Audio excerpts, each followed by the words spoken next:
De la course à la Marina de 2026, les députés LD exclus du jeu présidentiel.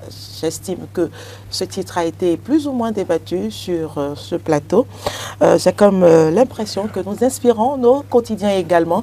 Mais je vous donne la parole sur le sujet, Roland Laurent Tonéikès. Pourquoi cette précision que vous avez faite?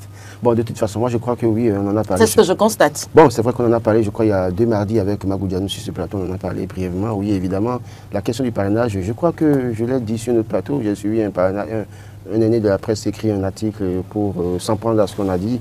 Bon, écoutez, chacun a sa compréhension de la langue française et chacun a sa compréhension, en tout cas sa manière de faire les analyses, en tout cas de comprendre les choses, d'exposer les faits. Je pense véritablement que oui, bon, je crois que je reprends encore ce titre-là. Eh bien, je pense que oui, véritablement, quelqu'un m'en a parlé.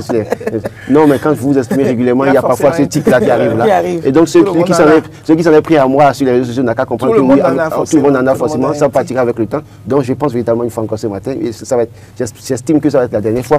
Oui, que cette affaire de parrainage, à proprement parler, peut constituer une barrière. Et donc, oui, aujourd'hui, quand on regarde formellement la question du parrainage et puis le temps d'installation du suppléant d'un député, parce qu'il faut saisir le Parlement, quitter, laisser un suppléant venir siéger. Il faut que l'Assemblée nationale accueille le nouveau député qui est suppléant, désormais, qui pourra désormais siéger. Tout ça là, dans le temps de... On a déjà fini août, hein, donc septembre, et puis octobre, au point où il faut parrainer et aller déposer la candidature. Est-ce que formellement c'est faisable? Et donc, oui, la première option pourrait être de faire en sorte que les députés soient forclos, en tout cas ne puissent pas être candidats.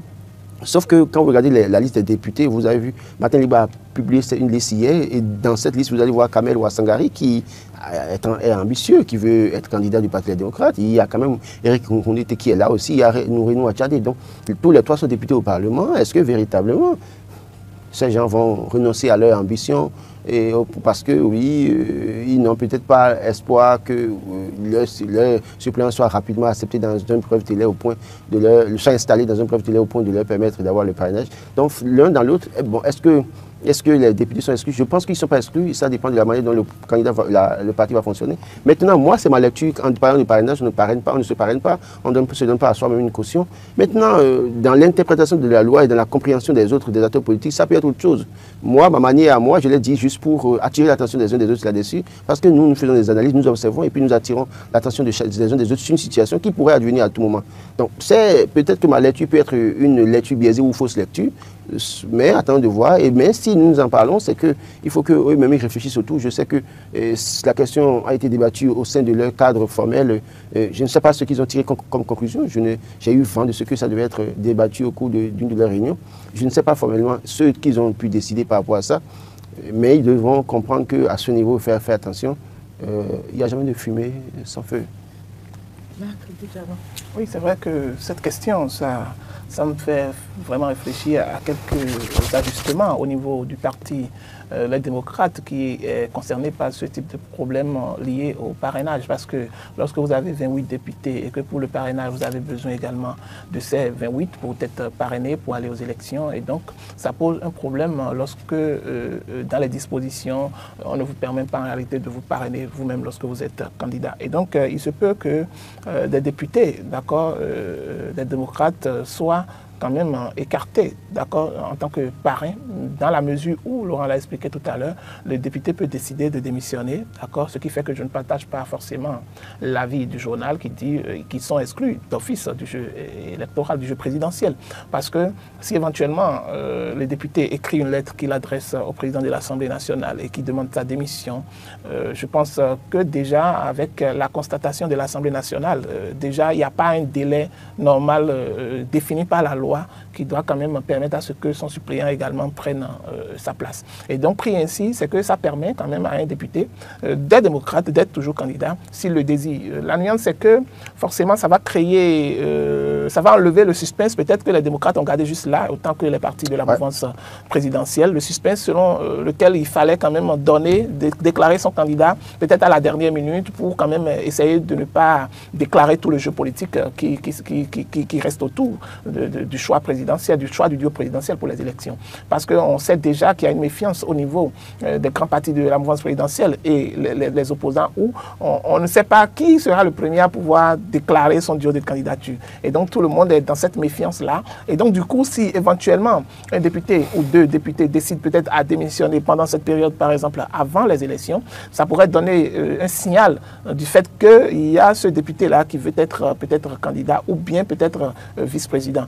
Mais politiquement parlant, c'est encore faisable pour que ça soit également un jeu politique, parce que lorsque j'analyse, on peut bien vouloir faire démissionner un député et son suppléant prend sa place pour pouvoir faire le parrainage, mais in fine, on va constater qu'en réalité que ce député ne sera plus candidat, et donc il y a un autre candidat qui est proposé, alors que toute l'attention serait concentrée, orientée vers ce député qui a démissionné, oui. Et qu'on pourrait dire que ce serait l'éventuel candidat des démocrates, ou bien peut-être deux députés qui vont démissionner et leurs suppléants vont prendre la place, et on se dirait peut-être que c'est le probable candidat au présidentiel, alors que ça pourrait être également un jeu politique pour pouvoir quand même désorienter tous les calculs politiciens qui peuvent quand même venir à ce niveau-là. Et donc, je pense que tout est encore possible, encore possible au niveau des démocrates. Ils ont assez de têtes pensantes qui peuvent quand même réfléchir à toutes les stratégies et à toutes les possibilités en vue quand même des élections qui viennent. Parce que j'en ai vu, j'ai pu lire que le porte-parole des démocrates a pu crier depuis le Ghana qu'il y a encore des bureaux d'étranglement en ce qui concerne la liste électorale. Et donc, du coup, c'est à eux de réfléchir pour voir en réalité, lorsque nous serons face à tel obstacle, quelle est l'issue qu'on pourra s'offrir, et non attendre forcément que les autres qui sont déjà, je dirais, dans le siège du pouvoir et qui ne veulent pas laisser le pouvoir et qui parlent d'une continuité possible, ne vont pas leur laisser la tâche facile. Et donc ça les amène à réfléchir jour et nuit pour pouvoir voir par quel mécanisme ou bien par quelle stratégie ils peuvent quand même essayer de rendre ce jeu présidentiel un peu démocratique pour nous. Nous ne le disons pas forcément parce que nous supportons un camp contre un autre, non. Pour la vivacité de la démocratie et pour le jeu démocratique. Nous sommes tous des anti-talents. Ouais, bon, n'en déplaise, c'est vrai que généralement, pour ceux qui, ils ont leur propre opinion, hein, parce que nous venons ici analyser, donner nos opinions, et quand il y a des sujets d'intérêt général, par exemple des sujets où nous devons faire des analyses objectives, on sait déjà que ça doit fâcher plus d'un, ça doit fâcher quelques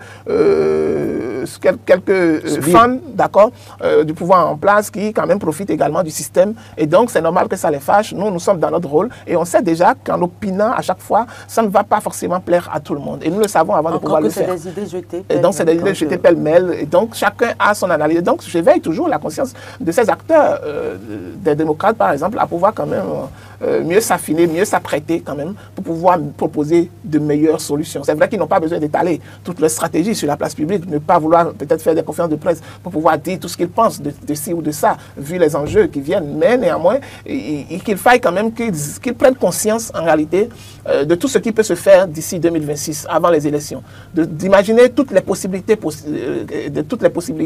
tautologie possible. Et donc, c'est à eux quand même de pouvoir nous permettre également, à la population, de pouvoir faire un choix par rapport à leurs idées, par rapport aux idées des autres également, par rapport à la stratégie que mettront en place chacun, de pouvoir trouver une autre stratégie de contre-attaque pour pouvoir mieux exprimer quand même tout ce qu'il veut comme volonté en ce qui concerne leur classe politique. Donc chacun est libre de son destin.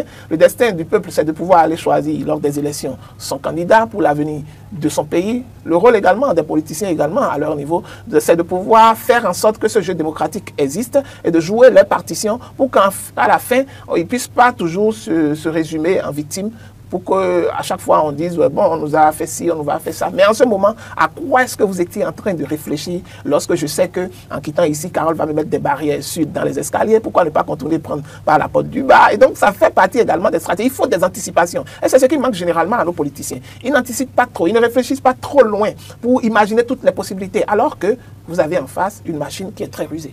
Voilà, la prise de parole de mon confrère m'amène à poser cette question. Le confrère, vous parlez de qui? De Marc, okay, c'est vous, mon collègue. Quels sont les scénarios possibles si le parti, les démocrates, ne parvient pas à réunir les 28 parrainages? Bon, j'ai lu la déclaration d'un député qui dit qu'ils sont en train de tenter de débaucher un candidat, un élu du parti des démocrates. Je crois que c'est le député Midefil de Soava qui parlait en septembre. J'ai lu ça rapidement en flash sur dans un groupe WhatsApp hier, et je crois que oui, écoutez, c'est une stratégie politique.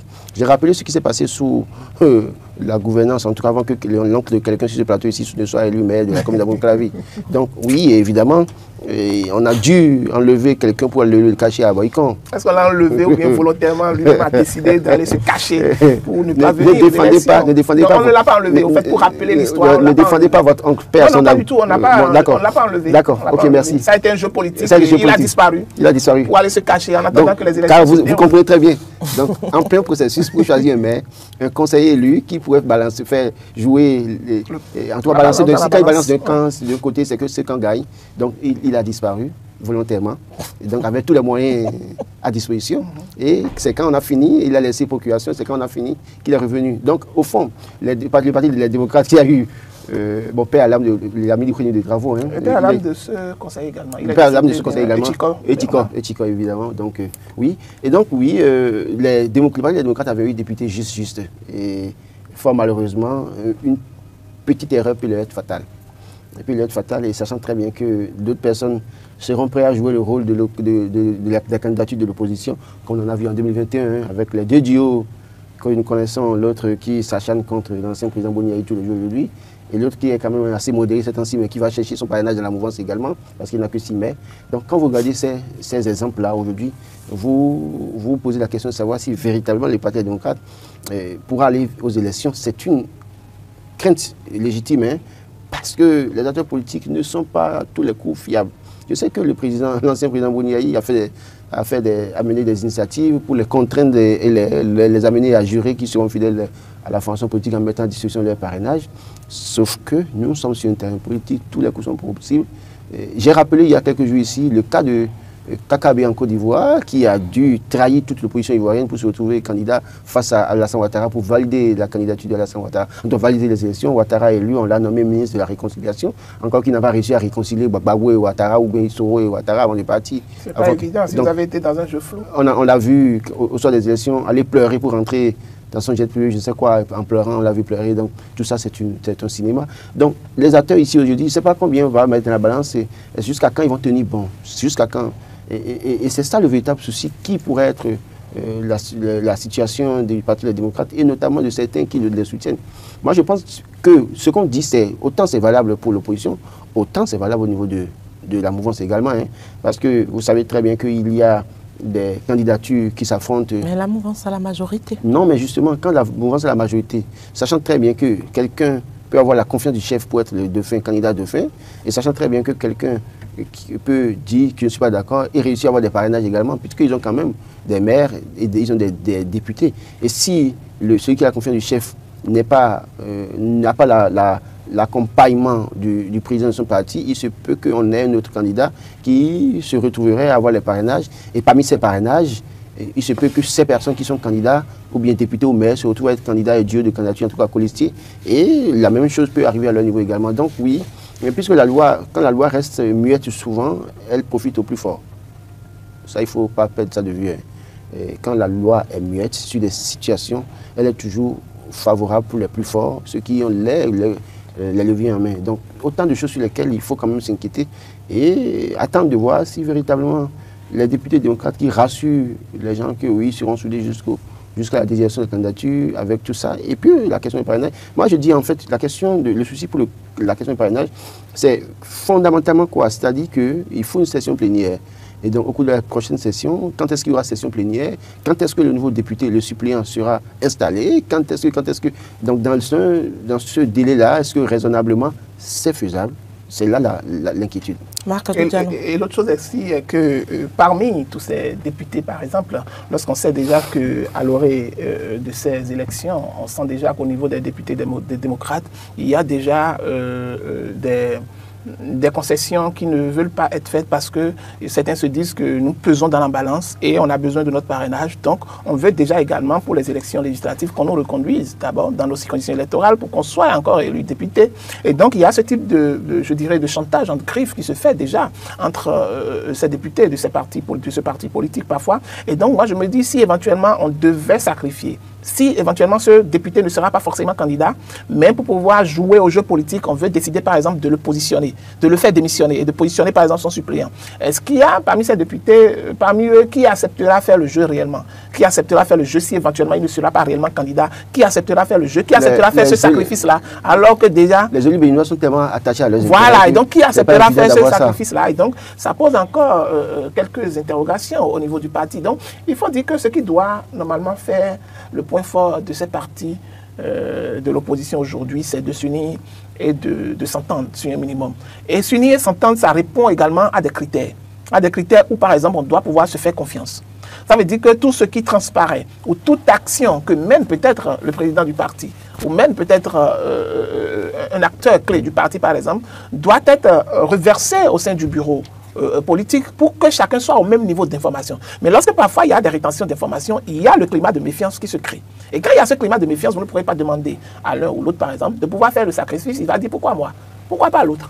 Pourquoi c'est moi que vous avez choisi? Et donc ce climat de méfiance doit disparaître en réalité s'ils doivent s'unir, d'accord, d'une même voie pour pouvoir aller à ces différentes élections aujourd'hui. Sinon, je pense que ce serait un échec à l'avance. Et donc pour le jeu démocratique, pour en tout cas tout ce que nous on espère pour ces élections, pour qu'il y ait vraiment tractation politique, on ne voudrait pas avoir déjà à l'avance un parti qui ne pourra pas être représenté valablement, qui ne pourra pas représenter valablement les besoins également et les aspirations du peuple. Et donc il reste encore à beaucoup réfléchir. Voilà, nous allons aborder un autre sujet, mais nous restons dans le domaine de la politique. Toujours, élection présidentielle de 2026. L'ANIP rassure sur la fiabilité de la LEI. L'ANIP rassure sur la fiabilité de la LEI. Oui, l'ANIP, c'est cette structure qui s'occupe de l'état civil aujourd'hui et qui met à disposition des citoyens, en tout cas de nos citoyens, le certificat d'identification personnelle. Je crois véritablement que, oui, dans une certaine mesure, où, oui, ils ont pour mission de fournir la liste électorale informatisée, mais aussi de nous rassurer sur... je ne sais pas ce qui vous fait sourire, Carole, là, parce qu'aujourd'hui, vous ne me voyez pas dans ma peau, c'est ça? Non, j'ai très mal. J'avoue que là, je suis très mal. Donc, comprenez que je ne pourrais pas avoir toute sa lucidité. Non, pas lucidité, mon tonus normal. Honnêtement, je souffre très mal là où je suis et moi quand ça fait quelque chose. Donc, comprenez que la NIP doit nous rassurer sur la fiabilité de cette liste, parce que cette liste a été le sujet de polémiques au point où les opposants ont demandé à ce que nous puissions faire l'audit. Et donc l'audit a été réalisé, on a pu voir l'assurance des experts également et les inquiétudes des experts. Mais sur la question du retrait des personnes décédées et sur un certain nombre de problèmes reprochés à cette liste par le passé, il est de bon temps que l'ANIP sorte de ses murs pour nous rassurer de ce que oui, tout est bon et que tout se passera pour le meilleur, pour le mieux possible.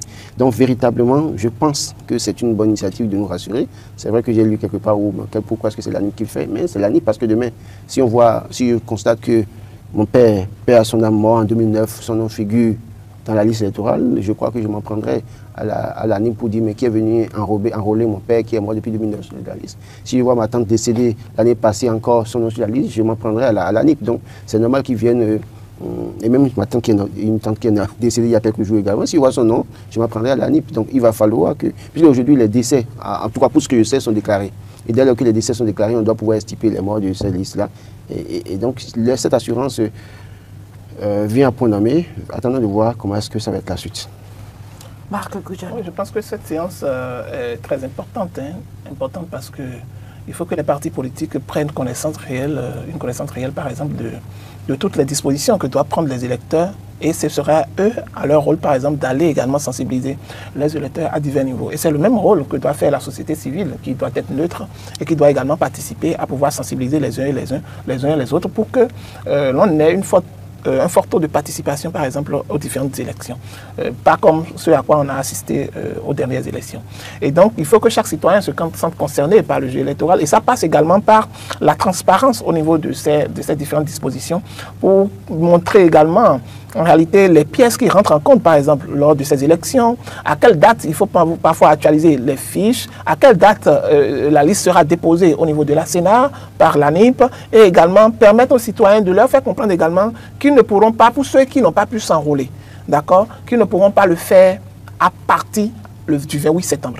Et donc, s'ils ne peuvent pas déjà le faire à partir du 28 septembre, il faut qu'ils comprennent que s'ils n'ont pas fait l'enrôlement et que leur parti politique puisse leur expliquer que ceux qui n'ont pas fait l'enrôlement puissent commencer par le faire dès maintenant et ne pas attendre le dernier délai pour dire que on ne nous avait pas averti, mais juste après cette date, par exemple, on refuse de nous enrôler, alors qu'on veut bien sûr participer, aller voter, aller aux élections. Et donc, ça pose un problème de communication et de sensibilisation qui doit toujours continuer, d'accord, pour pouvoir permettre à la population d'être au cœur de l'information. Et ce travail que fait l'ANIP ne doit pas se résumer seulement aux partis politiques, ni seulement à la société civile.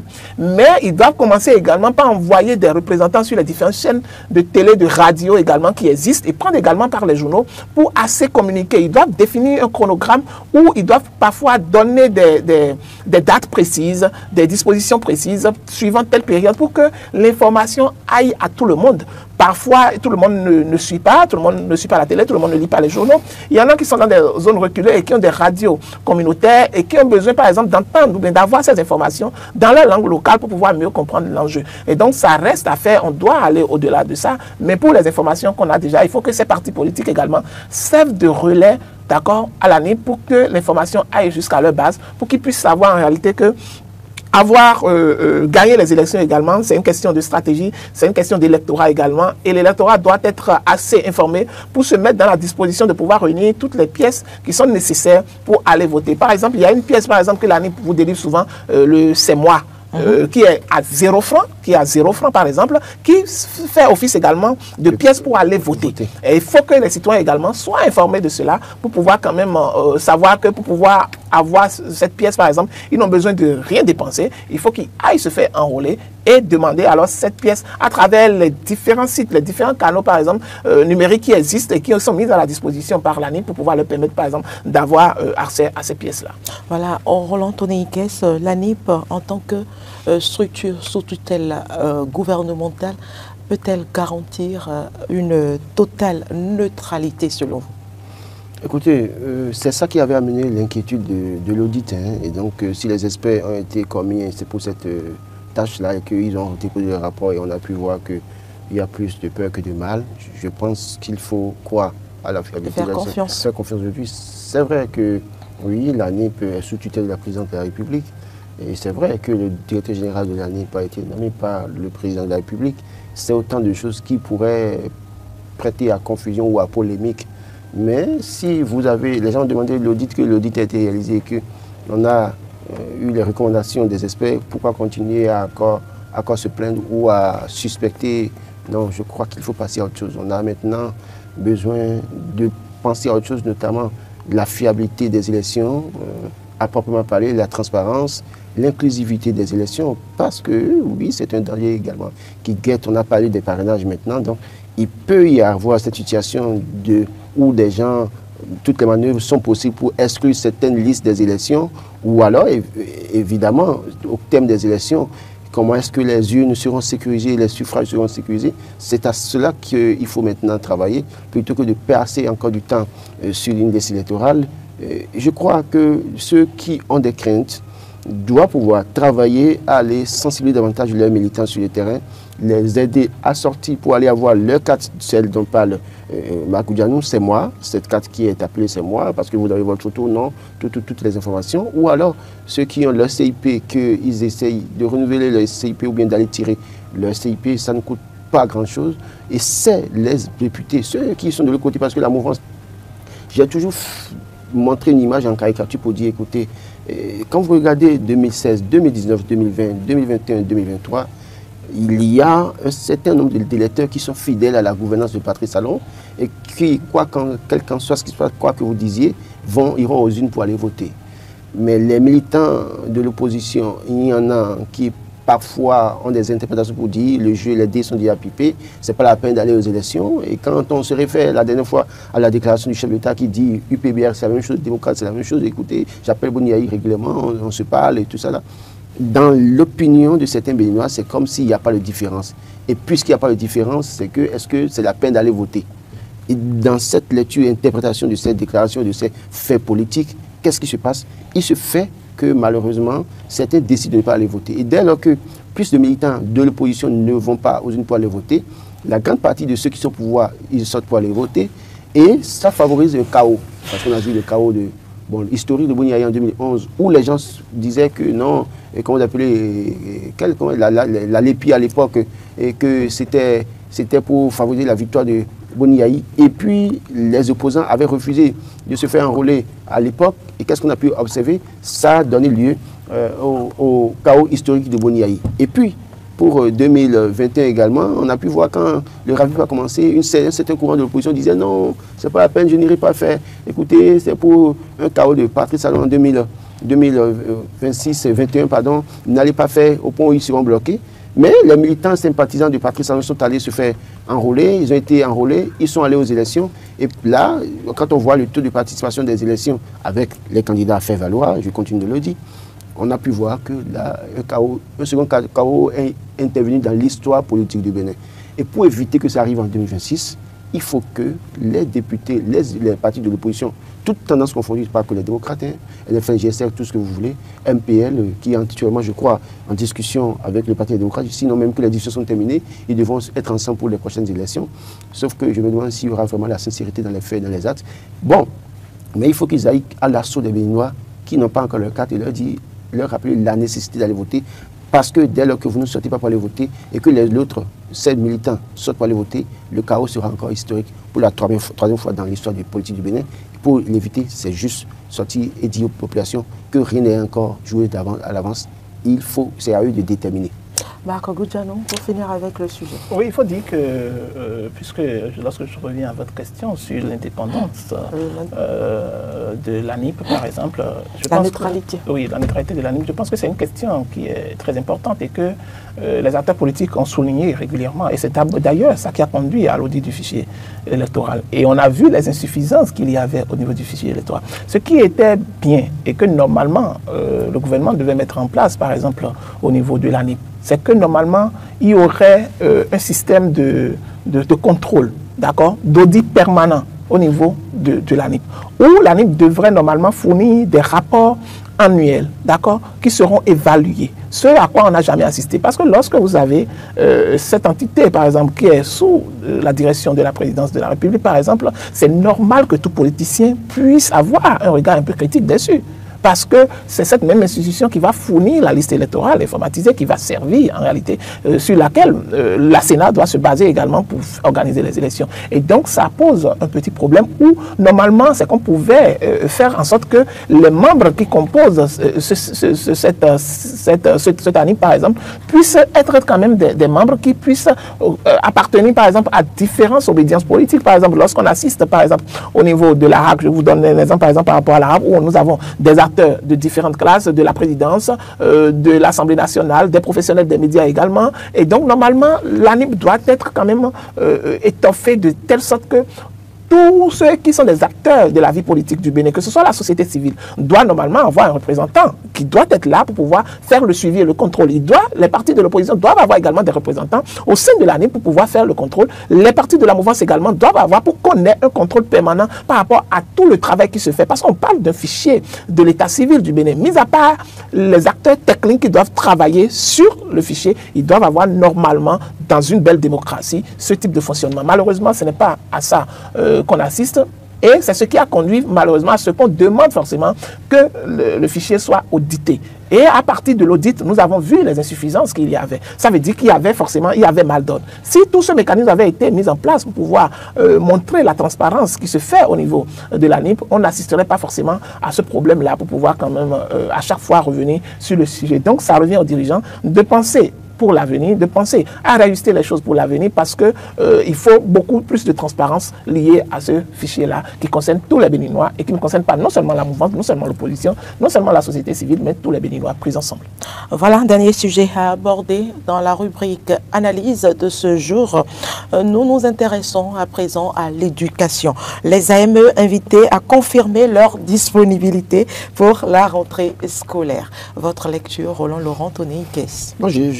Je crois qu'il faut déjà quand même rendre hommage aux AME, aux aspirants au métier d'enseignant qui ont fait un travail assez remarquable, même si formellement on ne le reconnaît pas, parce que je crois que au thème de chaque année scolaire, il faut désormais remercier ces personnes-là qui ont accepté accompagner le régime, accepté se mettre au service de la nation en formant nos enfants. Et quand vous regardez les résultats de nos enfants, notamment dans les écoles publiques aujourd'hui, les AME ont commencé il y a, je crois, 5 ou 4 ans. Et donc, quand on regarde un peu la génération d'enfants qui ont eu le bac cette année, avec ce taux historique, quand même, il faut remercier les AME qui ont contribué à ce résultat et qui continueront certainement au cours de l'année scolaire 2025-2026 à produire également de bons résultats. Ceci étant, oui, leur disponibilité, je crois qu'ils vont manifester et faire part de leur disponibilité.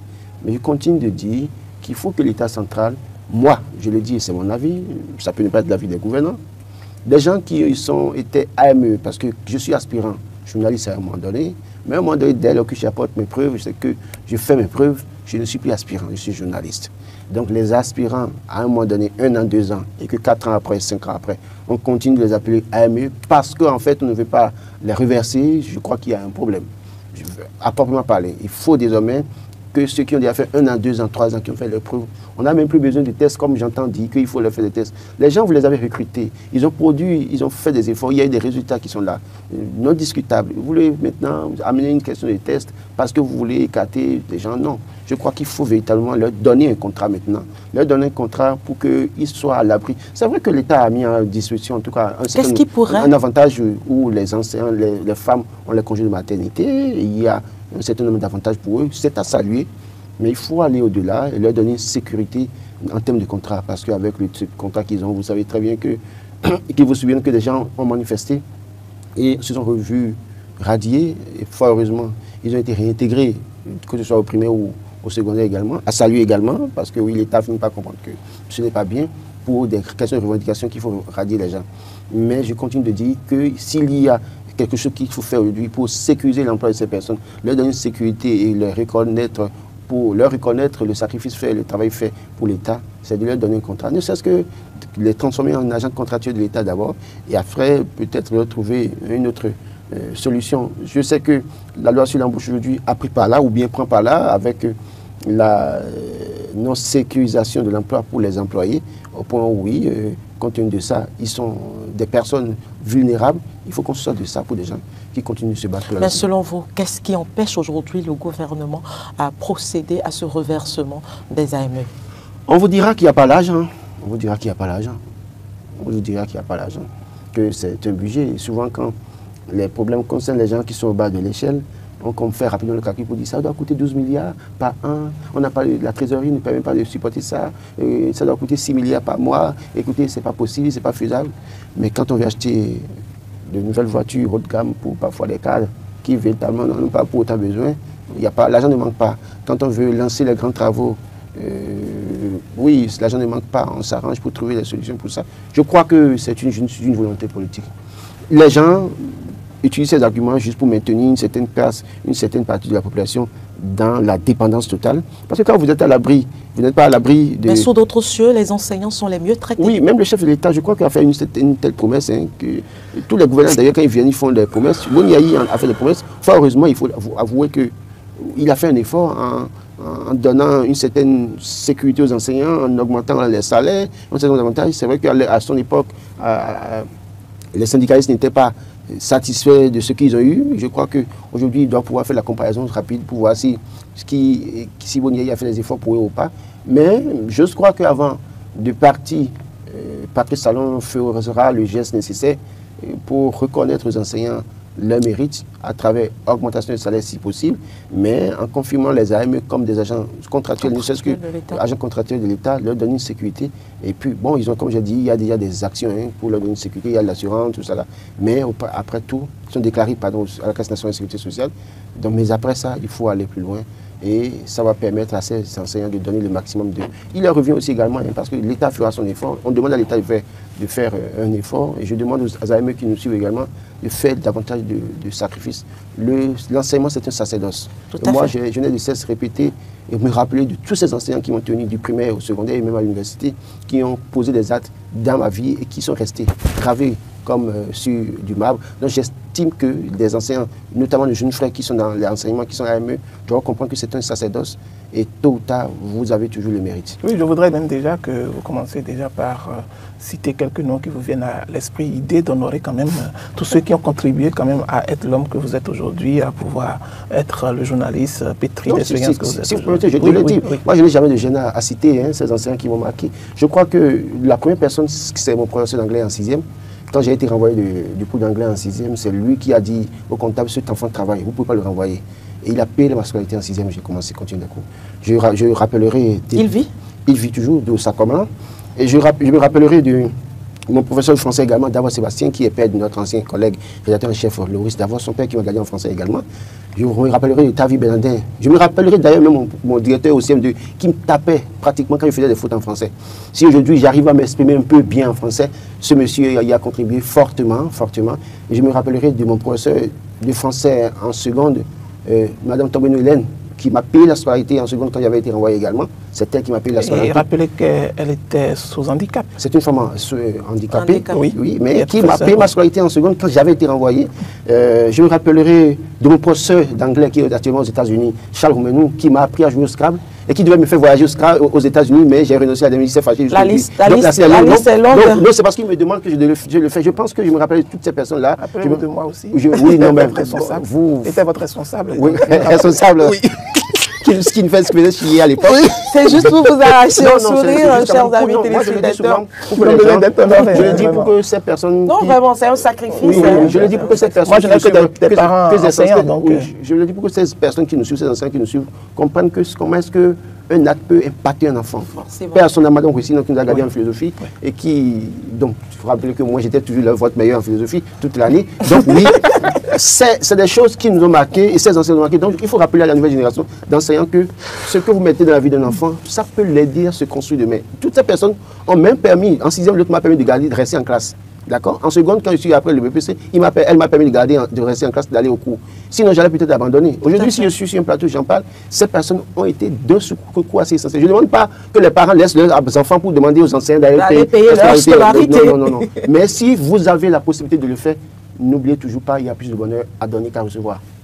Voilà qui est dit. Moi, je remercierai tout simplement une seule personne, l'ancien directeur de mon école, Dossa Dansou, qui, après le décès de mon père, très tôt, oui, j'avais 13 ans ou 12 ans, je ne sais plus trop, ne m'a plus jamais renvoyé pour la pension scolaire, mais permettait... Ça de Zivier, là? Oui, permettait à ma mère d'échelonner, de payer par tranche et selon sa capacité. C'était beaucoup et ça m'a permis de suivre les cours, de finir mon cursus et d'entamer le cursus universitaire. Alors, si ce politicien d'aujourd'hui, enseignant et éducateur d'hier, des promoteurs d'école d'hier, est en train de nous suivre ce matin, je lui rends un vibrant hommage. Oui, je n'oublie pas quand même, hein, mon professeur d'histoire géo, je l'ai toujours dit aussi sur le plateau, qui déjà en seconde disait à tous mes cas, lui doit être journaliste, et après le bac voulait m'envoyer au CESTI. Mais il n'y avait personne pour me prendre en charge là-bas.